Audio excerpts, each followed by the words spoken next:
سلام به همه کوله‌گردی عزیز. اینجا اپیزود 17 پادکست کوله‌گرده. امروز قراره بریم کجا؟ قراره بریم خوزستان. خوزستان رو قراره از اهواز و شوش و شوشتر و دسفول و همه مناطق باحالش سپری کنیم. با کی؟ با علی افتخاری. خودش خوزستانیه، همه جا رو بلده، همه جا رو خیلی بلده. حالا بیشتر متوجه میشید در ادامه مسیر. سلام علی جون. سلام. خوبی؟ متشکرم. مرسی که اومدی. سلامت باشی. سریع بریم تو کارش.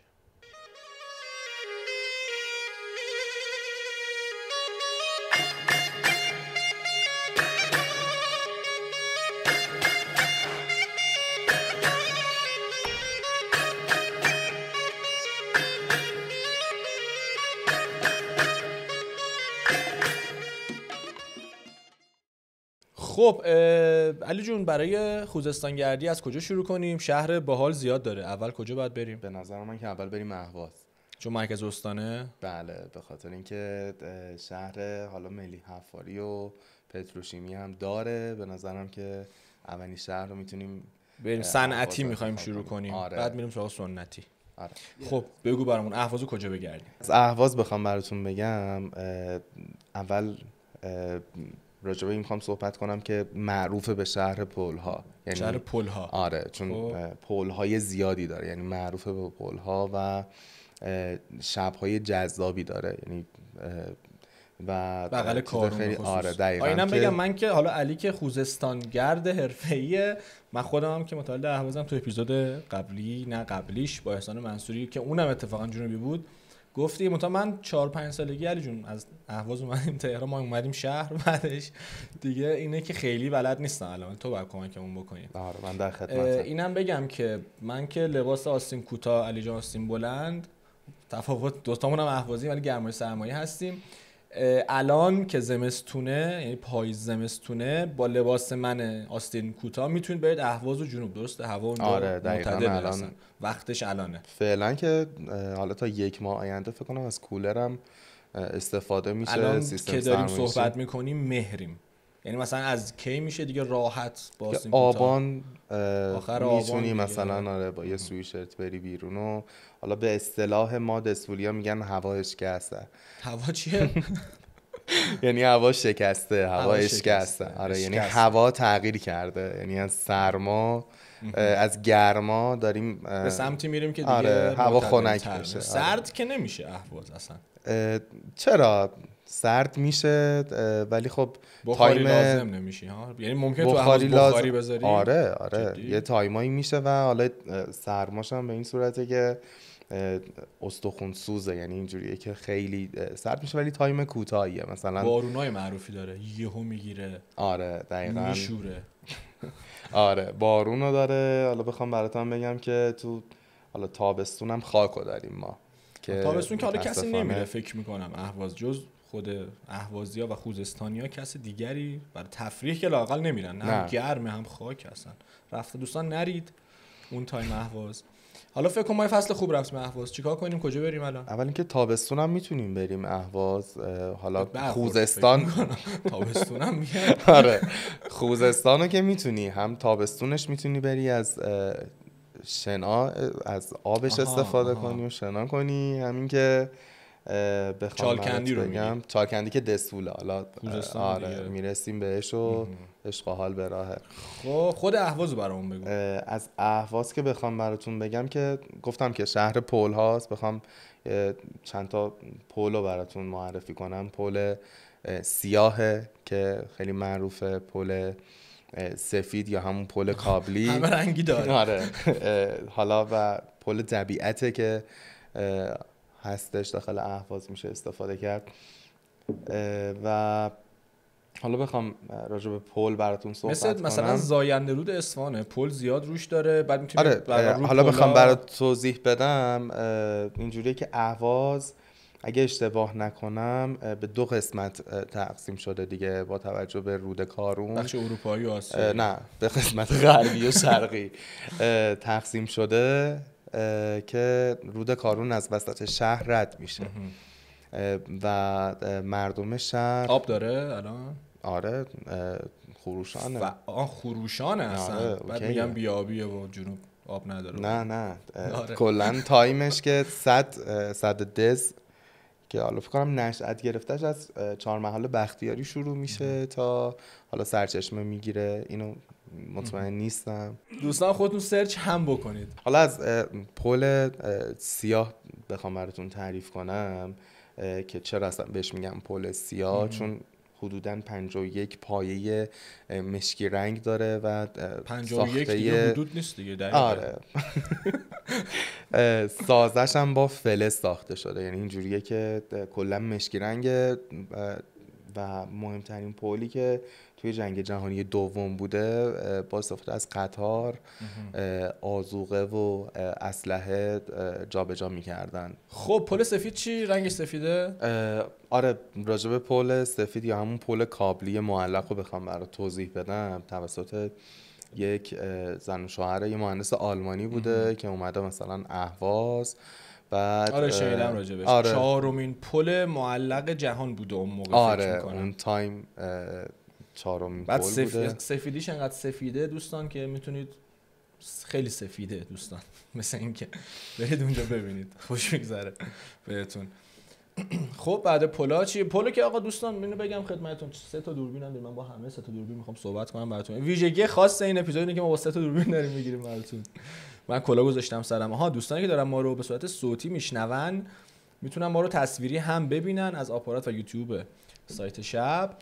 اینا رو هم که میدونید دیگه که پادکست کوله‌گرد در واقع حاصل تیم محتوای سایت شب هست، سایت اجاره آنلاین اقامتگاه که توی همه شهرهایی که علی جان داره توضیح میده برامون تو همشون اقامتگاه داره، بومگری، سویت، آپارتمان و همه نوع اقامتگاهی که شما بخواید.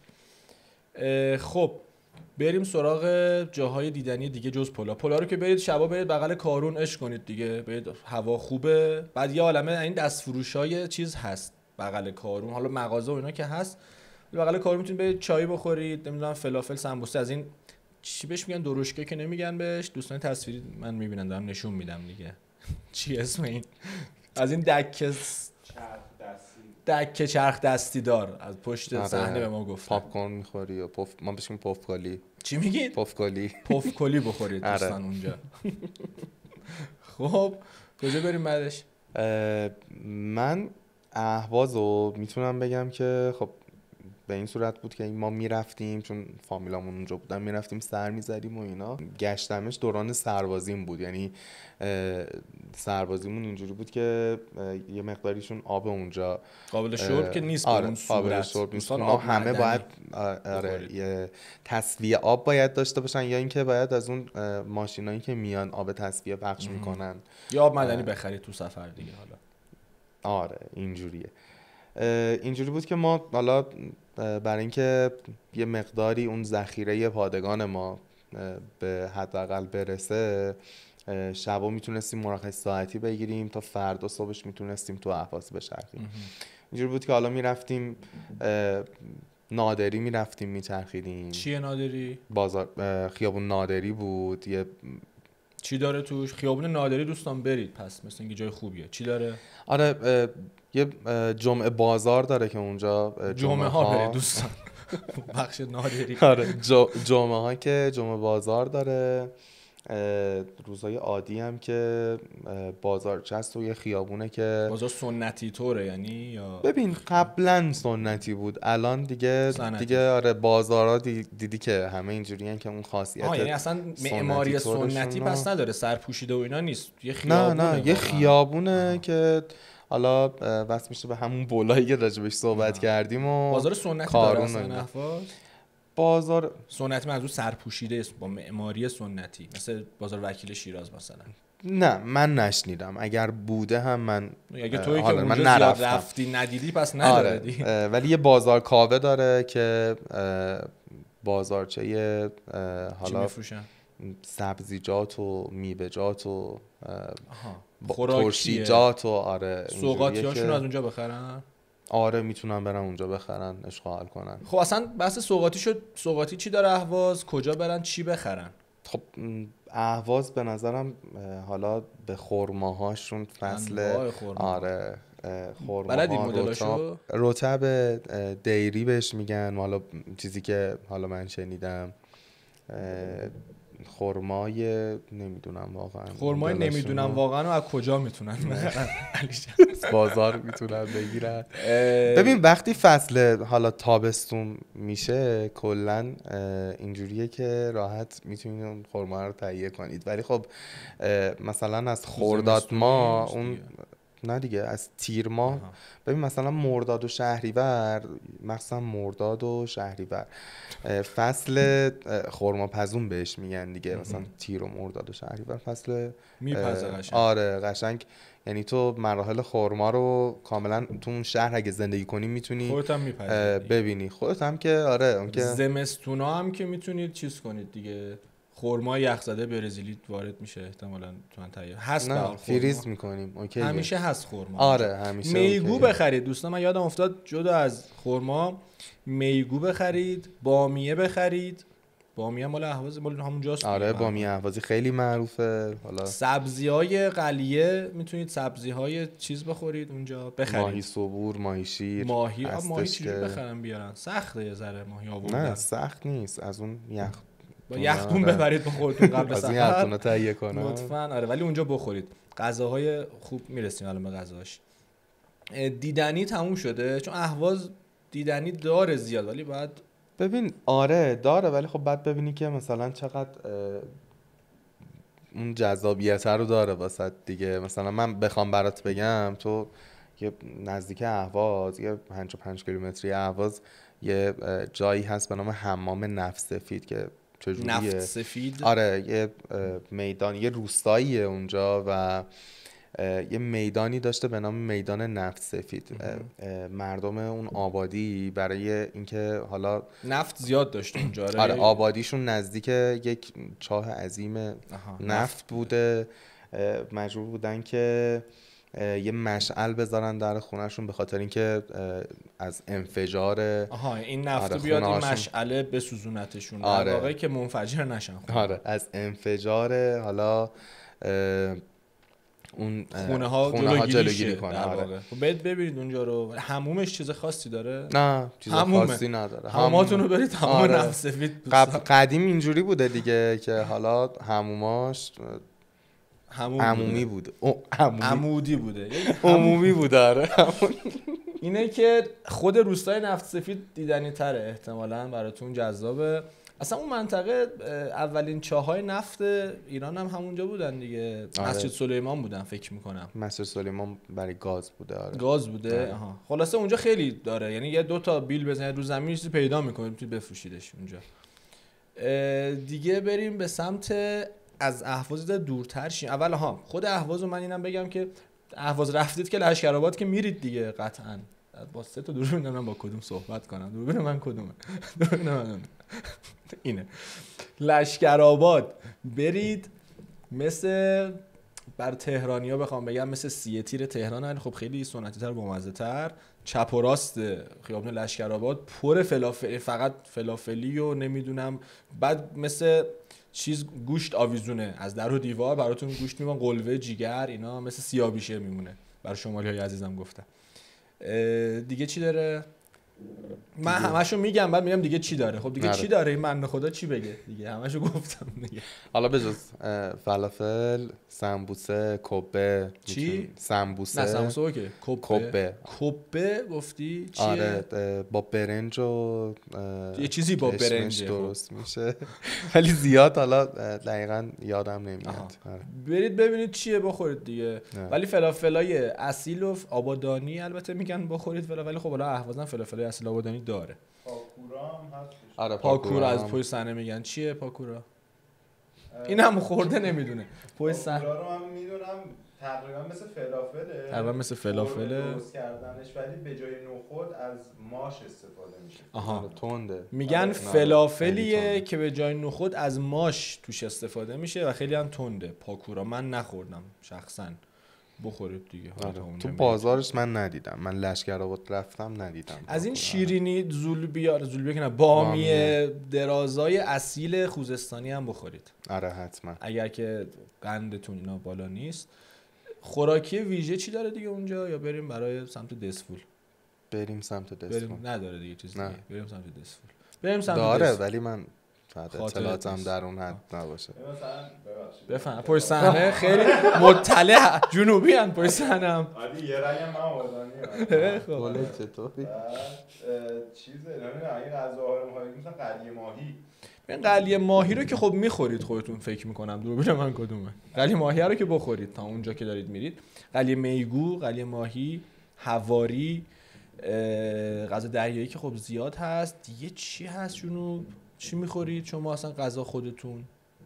من دسفولی هم غذای دسفولی. حالا تو دسفول هم غذا جنوبی میخورن. میتونیم همیزتوله هم بخوریم. همیزتوله. آره با پنیرک درست میشه. ببین نه همیزتوله میشه میشه نه پنیرک. نه. پنیرک این گیاهه که برای کرونا خوبه. آره. خب اصلا بریم تو دسفول بگو بهمون. خب از دسفول بخوام براتون بگم کلا نشأت گرفته اسمش از پل ساسانی داره که داخل شهره. حالا ما اصالتا بهش میگیم پل قدیم، یعنی قبلا دژپل بوده بیشتر و رفته شده دسفول. یه پل ساسانی داریم که قدمت 1000 ساله داره اگر اشتباه نکنم و باز هم دسفول از حالا با رودخونه فکر کنم بیشتر از 1000 سال باشه. دوستان برامون کامنت کنن ساسانیان چند سال پیش بودن.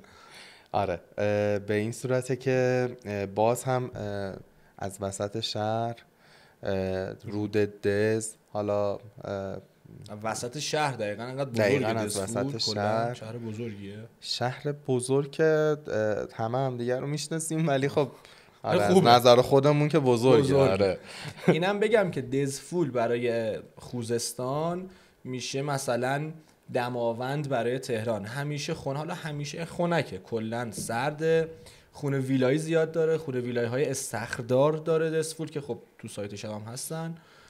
یعنی مثلا ییلاق تور میرید دزفول چون که دزفولی هستن اونا میان دزفول. درسته؟ ببین دزفول هم خونه ویلاییاش خیلی خفنه، همین که باغ داره و یعنی فکر میکنی که خوزستان گرمه نگین سبز خوزستان میگن ولی خب خاکو داره، گرما هم داره ولی خب نسبت به اهواز شرجی کمتری داره ولی خب نمیتونیم بگیم هیچی نداره و خنکه. نه اینجوری هم نیست، یعنی اگه اهواز دماش تا 60 درجه میرسه حالا دسفول 50 درجه رو خب اوکیه. بازم میدونی 10 درجه هم 10 درجه است، مثل آخره سربازی میمونه، 3 روز هم 3 روزه. خود دسفول جای خاص دیدنی داره یا خود شهرش سبز و خوشگله؟ فقط کلا بخوام برات تعریف کنم کلا جاهای میخوام تعریف کنم. آره میخوام دش جاهای دیدنی متفاوتی داره ولی خب بیشترین جاش از اینجا شروع میشه که همون ویلاهاش باغهاش هستش که شما میتونی آخر هفته بری و حتی رفته اینجوری شده که بیشتر مردم به خاطر اینکه حالا داخل شهر زندگی نکنن میرن تو اون باغا خونه میسازن و حالا ساکن اون باغه میشن. اون طبیعت بازم دیدنیاش همون طبیعت هست بس جای آره همون نداره. نفت همون کورناسیون داره. چرا چی؟ کورناسیون. دوستان اگر فوشه برامون کامنت کنن که کورناسیون بهش میگن. اصلا خب محله هستش دسفول که حالا میتونم بهت بگم که محله های مختلفی داره و کورناسیون هم یکی از محلهاش هستش، اسم یک محله داره. محله دیگه‌اش چیه جالباش؟ ببین محله های مختلفی داره. حالا من بخوام بهت بگم مثلا سیاه پوشانو داره، صحرا به در مغربی رو داره، صحرا به در مغربی، صحرا به در مشرقی، سیاه پوشان، همه اینا. قمش هم که حالا یک آثار تاریخی نه یه آثار تاریخی خیلی باحاله. خب برید ببینید. آره. من نمیدونم چی داره. خب آثار تاریخی چی داره؟ یعنی یه مسجد داره؟ نه یه آثار تاریخیه که تازه کشف شده است. خونه است یعنی؟ نه شوادون بهش میگن، شوادون قمش بهش میگن. معادل فارسی نداره این دوستان. شبستان زیرزمین. بله اینجا زیرزمینی جدیداً پیدا شده توی اون. بله بهش میگن قمش. خوراکی دسفولیایی که گفتی رو الان بخوام که برات از خوراکیای دسفول بگم بگو. آره کلوچه دسفولی خیلی معروفه. که 2 نوع هستش، خرمایی و شکری.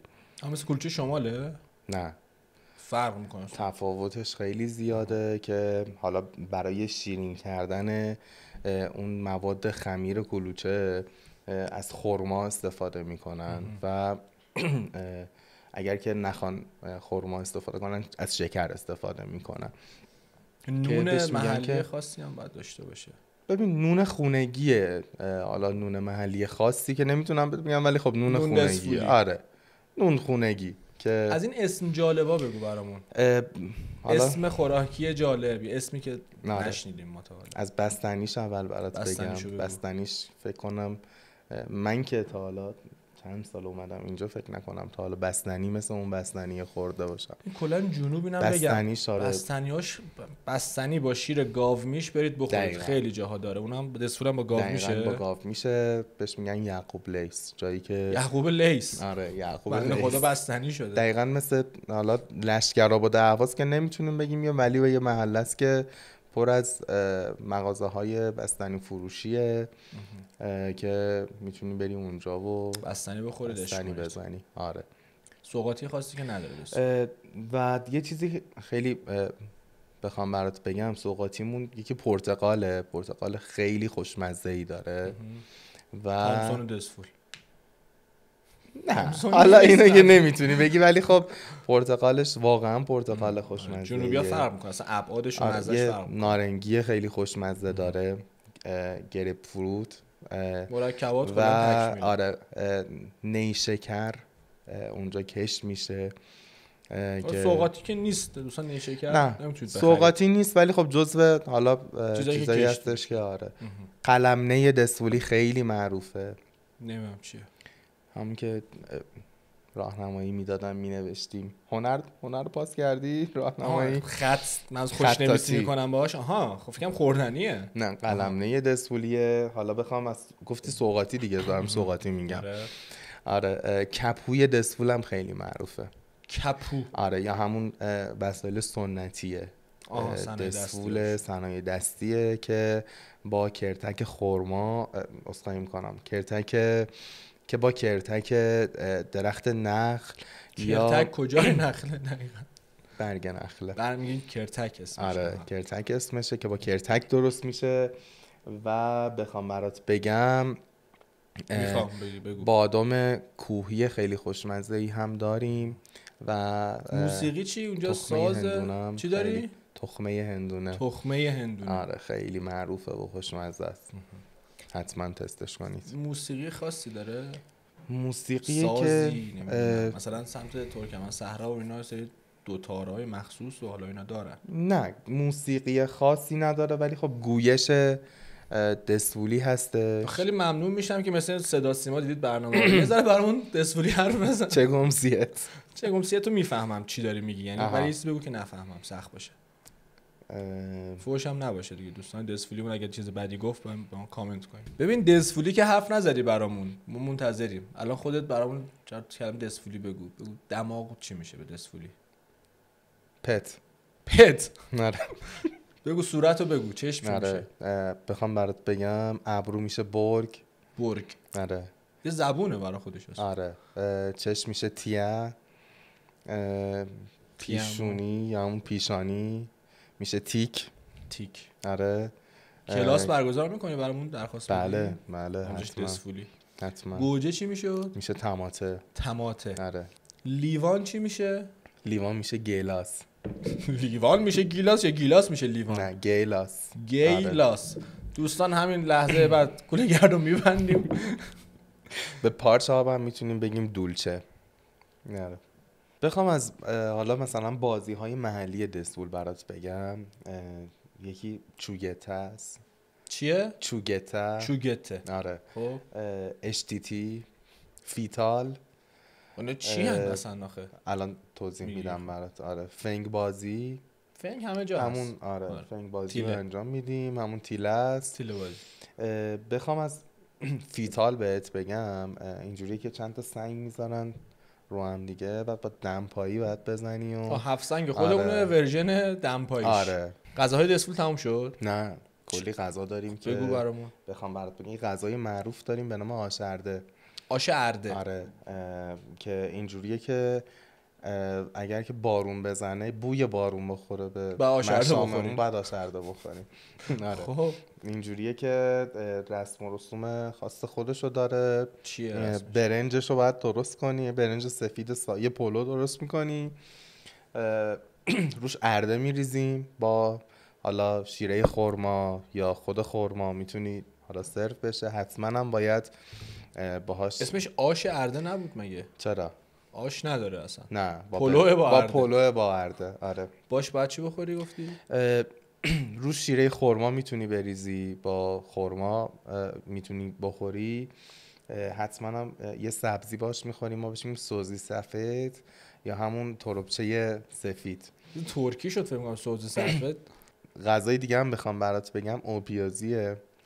اوپیوزی. آره با نون خشک درست میشه، با پیاز و نون خشک درست میشه. یه غذای خیلی متفاوت هم بهت بگم، اسمش برشوکه. حالا برشوک یعنی چی؟ یعنی کسی که مثلا عصبی بشه رو ما میگیم برشوک. چجوریه غذا؟ اینجوریه که وقتی که توی پیازو سرخ میکنی، آرد میریزی، برای اینکه ته نگیره همش باید هم بزنی، یه ساعت و نیم بعد هم بزنی تا این غذا به عمل بیاد. بعد اینو هی هم بزنی و هم بزنی، سرویس آره. میشه قشنگ. اون کسی که خشمش میاد هم پایین، میزنه دهنه سرویسه. خشمش میاد پایین. آره در همین اسمشو گذاشتن برشوک. برشوک.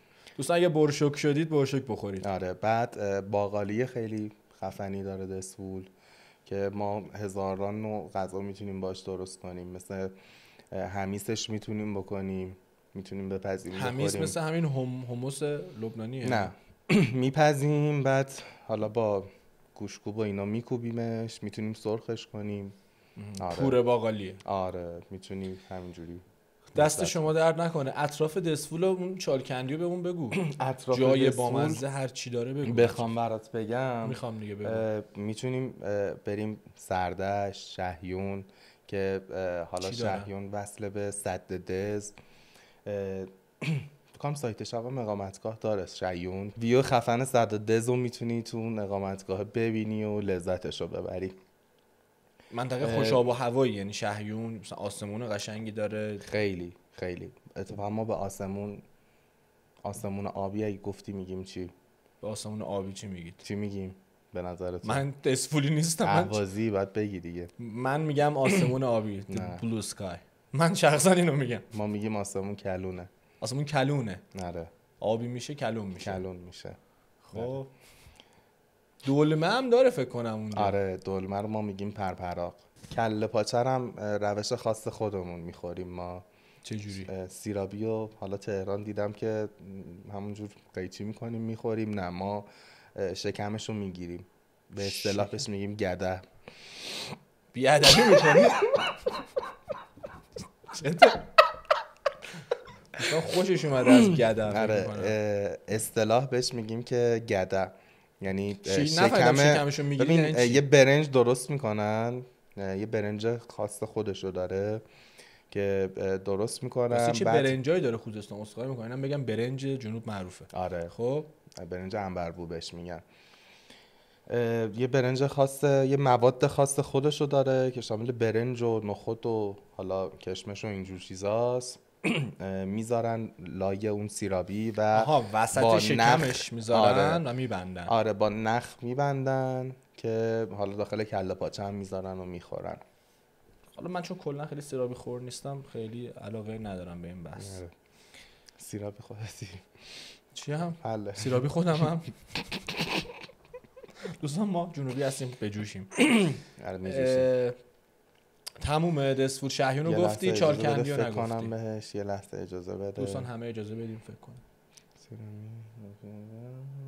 بخوام از بازار حالا دسفول بهت بگم، ما یه بازار معروف داریم به نام بازار قدیم که حالا لاینای مختلفی داره که حالا من بخوام برات بگم لاین آهنگران، راسته، حالا ما میگیم راسته های مختلفی داره، راسته های مختلفی داره بازار قدیم.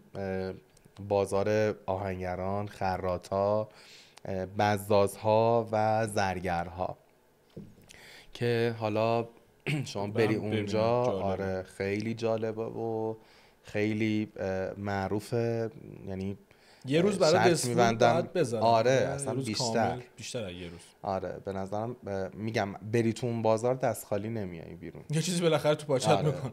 نه پاچت که نمیکنن، خودت وجه میای و بخری. آره دیگه بخوام برات بگم که ترشیجات خفنی هم داره، میتونید همونجا بگیرین ترشی‌های شور و ترشی انواع. کلا اینم بگم که خیلی منطقه تاریخیه ها خوزستان. حالا درسته که ما داریم جاهای مثلا خوش آب و هوا بازار فلان اینا میگیم، ولی خود خوزستان چون مرز بوده، اولا که این کلمات انگلیسی که خیلی میبینین زیاد استفاده داره میشه توی گویش و زبونشون، به خاطر اینه که خب انگلیسی‌ها از اونجا وارد ایران میشن و خب تحت تاثیر اصلا بعد از اینکه خود خوزستان رو خب یه مدت خیلی زیادی انگلیسی‌ها برای نفتش اونجا بودن و تحت تاثیر قرار گرفته کلا گویش‌ها و زبون مردم مختلف جاهای مختلف خوزستان در واقع. خب جنگ زده هم که بوده، جنگ خب ایران و عراق هم که از همونجا منطقه بزرگی تحت تاثیر قرار گرفته و هنوزم خیلی از بخش‌های خوزستان جنگ زده هست. یعنی مثلا خرمشهر رو تو بخوای بری ببینی، سوسنگرد و اینا دیدنی دیگه عملاً، یعنی می‌بینی آثار تاریخیش میشه آثار تاریخی جنگ ایران و عراق دیگه. الان خیلی دیگه رسیدگی نشده بهش، خیلی تمیز نیست، اما دیدنیه هنوزم. یه جایی توی جاده به سمت خرمشهر یا به سمت سوسنگرد یادم نمیاد، داشتیم میرفتیم جاده سمت چپت این کویر و حالا همون فضای اهواز، سمت راست دیهو آبه، بارون زده بود که این شکلی شده بوده، حالا آبای زیر زمینی اونجا خیلی میان بالا میرن پایین. فضا اقلیم جالبیه کلا اون جاده های اون سمتو بخواید بگردید. یه غذا هم میخواستم بهت بگم که حالا ما ظهر عروسی اون غذا حتما باید سرو بشه، غذای نون چربیه که حالا شامل نخود و زعفرون و گوشت. نخود و باقالی زیاد میخورید اونجا اصلا کلا؟ آره درست،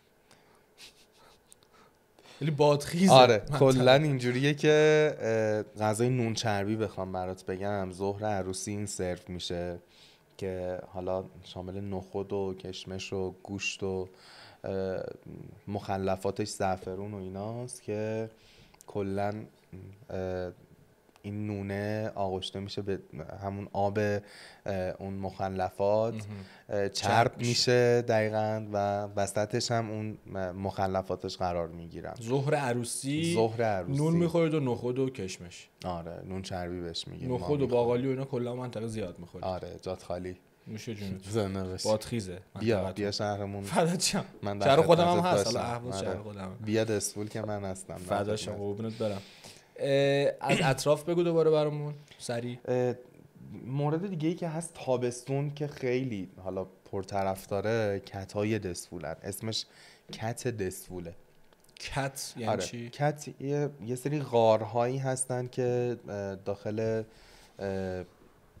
کنار رودخونه قرار دارن و حالا رفته اینجوریه که غار کنار رودخونه. جالب باشه. آره کاملا سنگیه، چون خیلی هوا داغ میشه ظهرا، مردم وقتی میرن شنا میکنن برای این آفتاب سوختگی تو میتونی پناه بیاری به کت، یعنی میتونی وسایلتو بذاری داخل کته و از آب استفاده کنی. آره بری دوباره کلا چسبیده است به رودخونه که خیلی معروفه. یعنی اینجوریه که تابستون کلا برای اینکه بری اجاره کت دوستان اگر اجاره کت هستش که میتونی استفاده کنی. چالکندی هم داره. چالکندی روده چی هستن؟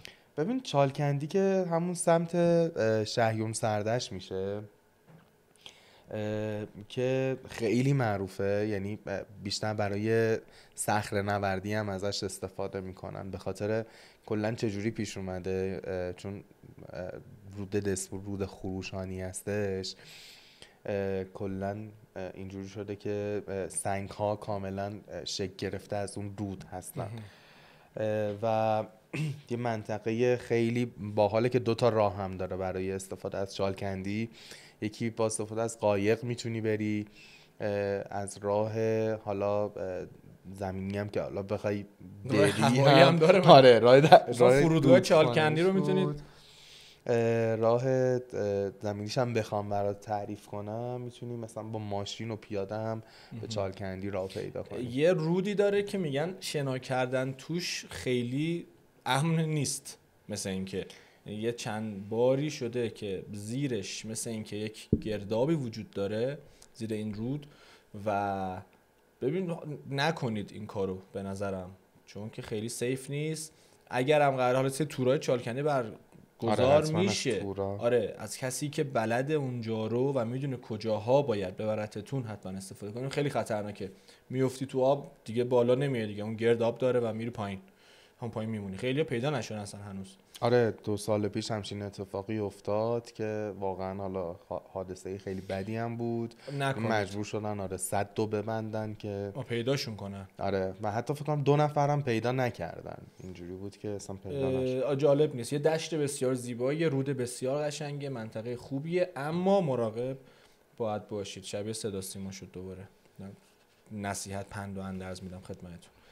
بخوام از سازه های حالا ساز آبی شوشتر بخوام برات بگم که حالا میتونم بگم 13 تا اثر داره که حالا پله هاشه، بند هاشه. حالا شما اگه تشریف بردی اونجا میتونی کاملا آره ببینی و قسمت قسمتش رو میتونی ببینی. آسیاب هاشه، بند هاشه، آبشار هاشه. آره آبشاراشو میخواستم بگم، یعنی میری اون بالای این سازه های آبی وای میسی و یه چیز عجیب غریبی زیر پاهاته داره از همه جا آب میاد با فشار. بعد اینو سالها پیش دوره‌های هخامنشیان و ساسانیان آره ساخته یعنی خیلی سالها پیش در واقع ساختنش. اون موقع ببین چی ساختن، حالا ببین عشق کن. آره بخوام از خوردنی خیلی جذابش هم برات بگم، شوشتر. آره ماسموسیرش خیلی معروفه، ماسموسیر شوشتر. ماستاشون تا لبنیاتاشون خب کلا اون سمت معروفه. آره کلا پیشنهاد میدم حتما رفتی با ماسموسیر و چیپس و کاراتون رو بکنید. حتما عشق کن باش. من که نمیخوام برم، حالا البته دوستان که خواستم برن این کارو بکنن. تا توی هخامنشیان و اینا هستیم، یه ذره سمت شوش هم بیایم.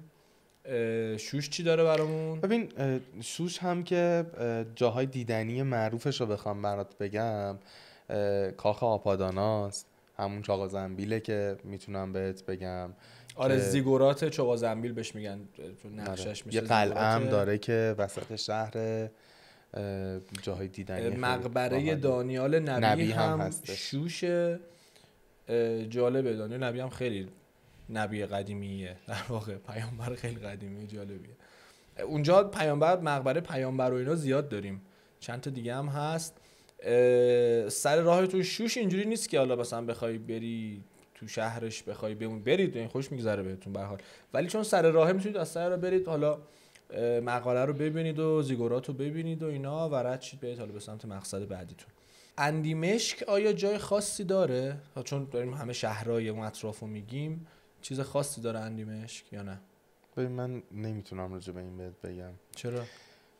چون دسپولیا و اندیمشکیا با هم خوب نیستن. اندیمشک رو نمیدونم، رفتم ها. کلا جنگ دسپول اندیمشک خیلی معروفه، یعنی 2 سال پیش همچین اتفاقی افتاد سر یه تابلو.